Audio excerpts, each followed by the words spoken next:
বারবার বলা হচ্ছে মুষ্টিমেয় মানুষ, কিন্তু আমি আবারও বলছি, যারা যাদবপুরের প্রাক্তনী রয়েছেন, যারা সেখানে অন্য শিক্ষক সংগঠনের ভূমিকা বারবার প্রশ্নে আসছে, আমি সেটা নিয়ে আসছি না। যদি সত্যি সত্যি যাদবপুরের প্রাক্তনীদের, যাদবপুরের বর্তমান ছাত্রদের মনে হয় কি মুষ্টিমেয় একটা শ্রেণীর জন্য এবং মুষ্টিমেয় কিছু শিক্ষকের তাদের প্রশ্রয়ের জন্য গোটা যাদবপুর বিশ্ববিদ্যালয়কে কাঠগড়ায় তোলা হচ্ছে, তাহলে মুষ্টিমেয় শ্রেণীটাকে উপরে কেন ফেলা হচ্ছে না অরিত্র?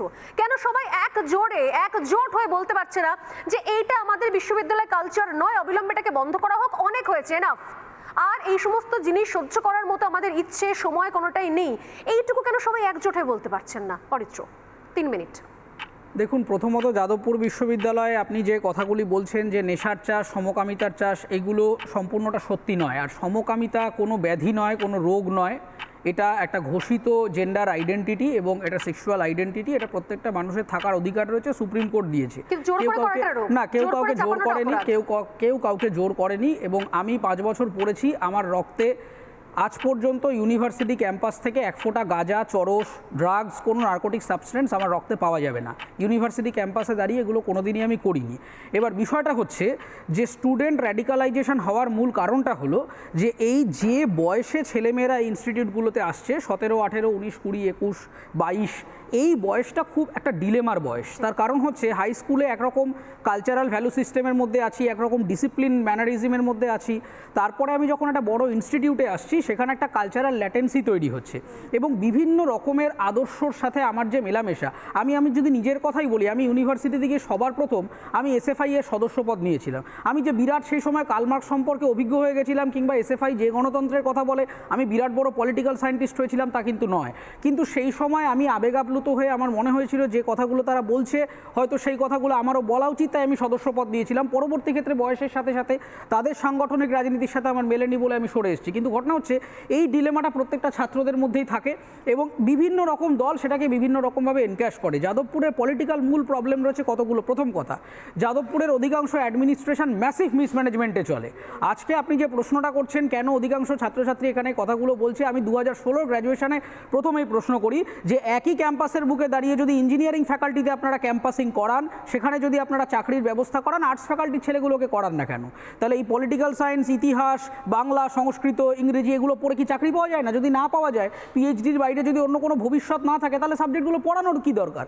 প্রথম কথাটা হচ্ছে ইউনিভার্সিটির আর্টস ফ্যাকাল্টিটা দীর্ঘ বছর ধরে ব্রাত্য হয়ে রয়েছে। এখানে কেরিয়ার কাউন্সিলিং, ক্যাম্পাসিং, ছাত্রদের মানে বাজারমুখী করবার জন্য কোনো প্রচেষ্টা কোনোদিনই নেওয়া হয়নি। পরবর্তী জায়গাটা হচ্ছে যাদবপুর বিশ্ববিদ্যালয়ের মধ্যে অনেক এই যে বাম এবং অতিবাম একটা বড় কথা, এর মধ্যে ছোট ছোট অজস্র ফ্যাকশন রয়েছে। এই ফ্র্যাকশনগুলোর মধ্যে একটা কনফ্লিক্ট অফ ইন্টারেস্ট তৈরি হয়ে যায়।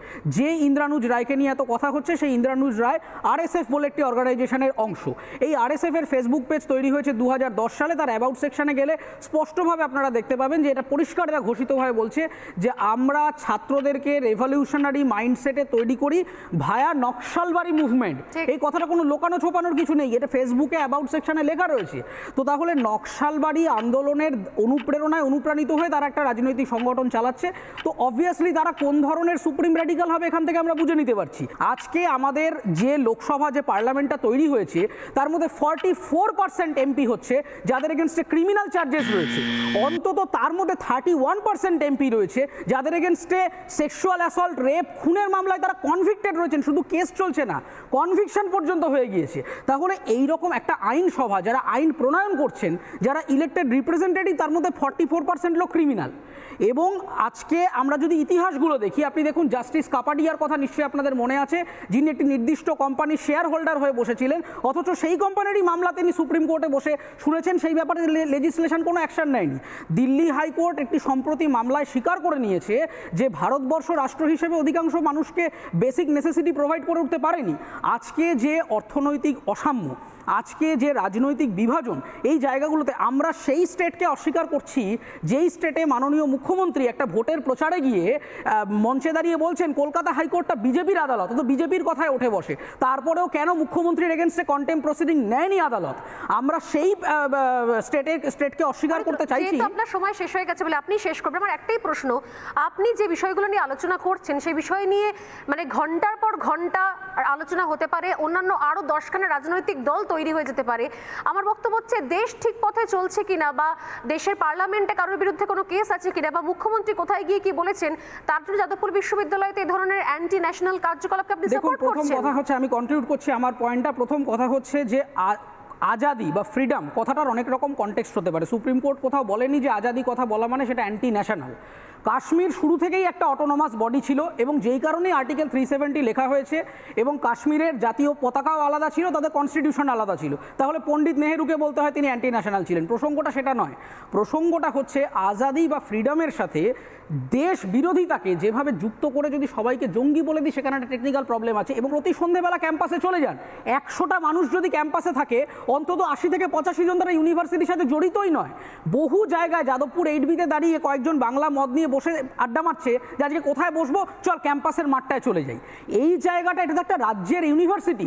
ইউনিভার্সিটি যদি সুরক্ষা নিয়ে, এই যে আপনার প্রশ্নটা আজকে ছিল যে এটা কি প্রশ্রয় না উদাসীন, আমি বলবো এটা প্রশ্রয়। তার কারণ এই যে লোকগুলোকে এইরকমভাবে র্যাডিক্যালি ব্রেন ওয়াশ করা হয়, এদেরকে রাজ্য সরকার তার প্রয়োজন অনুসারে ব্যবহার করে, উস্কানিমূলক জায়গাতে প্রভোকেশনে ব্যবহার করে। এই মগজধলের কাজ তো চলছে এবং আমি আমার দৃঢ় বিশ্বাস কি আপনি ব্যক্তিগতভাবে ওটাকে সমর্থন করতে পারেন না? আমি ব্যক্তিগতভাবে, পেশাগতভাবে কোনো দিক থেকেই একটা রাষ্ট্রের সাংবিধানিক বিপর্যয়কে কেউ ঘোষণা করছে সেটাকে আমি একেবারেই সমর্থন করি না। মনে করেন যে এদের বিরুদ্ধে আইনি পদক্ষেপ নেওয়া উচিত? অনেক আগেই নেওয়া তো উচিত ছিল। আমি তো বলছি 2010 সালের ফেসবুক পেজে আরএসএফ যদি নকশালবাড়ি আন্দোলনের অনুপ্রেরণা প্রচার করে, তাহলে 2014 সালের হাইকোর্টের যদি ইন্টারিম অর্ডার থাকে, তাহলে পুলিশ এতদিন কি করছিল 10 বছর? কিন্তু এখন যেটা হচ্ছে যে এখন ন্যারেটিভটা তৈরি হয়ে গেছে। আপনারা কিছুদিন আগেই খবর করেছেন যে এই যে ইনস্টিটিউট অফ এমিনেন্সের তকমা ইউনিভার্সিটি হারিয়েছে। দেখুন, একটা বিশ্ববিদ্যালয়ের কাছে ফান্ডিং নেই। আপনাকে যে পয়েন্টটা দিয়ে কনক্লুড করতে হবে যে মণিপুর আলাদা হয়ে যাক বা কাশ্মীর আলাদা হয়ে যাক, সেটা কখনোই আমি সমর্থন করি না। ভারতবর্ষের ইন্টিগ্রিটি আমি একেবারে 100% সমর্থন করছি। কিন্তু আমার প্রশ্নটা হচ্ছে যে এই ছাত্রদেরকে র্যাডিক্যাল করে তো স্টেট ব্যবহার করছে, এবং কিভাবে ব্যবহার করছে? স্টেট চায় না যেখানে অ্যাডমিনিস্ট্রেশন ঠিকভাবে থাকুক। আপনি দেখুন, ভিসি অস্থায়ী, রেজিস্ট্রার, ডিন সমস্ত অস্থায়ী, অধিকাংশ ফ্যাকাল্টি। অ্যাড করে দিই, আমি বিমলদার কাছে আসবো। তার আগে এই যে ইনস্টিটিউট অফ এমিনেন্সের তকমা হারিয়েছে, নয় তকমা পাইনি, দৌড়ে ছিল তকমা পাওয়ার, এবং সেটা ইনস্টিটিউট অফ এমিনেন্স IOE যাকে বলা হয়, সেই তকমাটা ফাইনালি পেল না যাদবপুর বিশ্ববিদ্যালয়। কারণ বাজেট স্যাংশন হলো না, কারণ এর নেপথ্যেও রাজ্যই রয়েছে। রাজ্যের তরফ থেকে বাজেটটাকে কাটছাট করতে করতে করতে করতে করতে করতে এমন নিচে নামিয়ে দেওয়া হলো, তা কেন্দ্র এই প্রকল্পে অনুমোদনের আর জায়গায় থাকলো না। নানা ধরনের কন্টেন্ট দেখার জন্য লাইক করুন, শেয়ার করুন আমাদের ফেসবুক পেজ, সাবস্ক্রাইব করুন আমাদের ইউটিউব চ্যানেল। পাশাপাশি অন্যান্য ব্রেকিং নিউজের জন্য অবশ্যই চোখ রাখুন রিপাবলিক বাংলায়।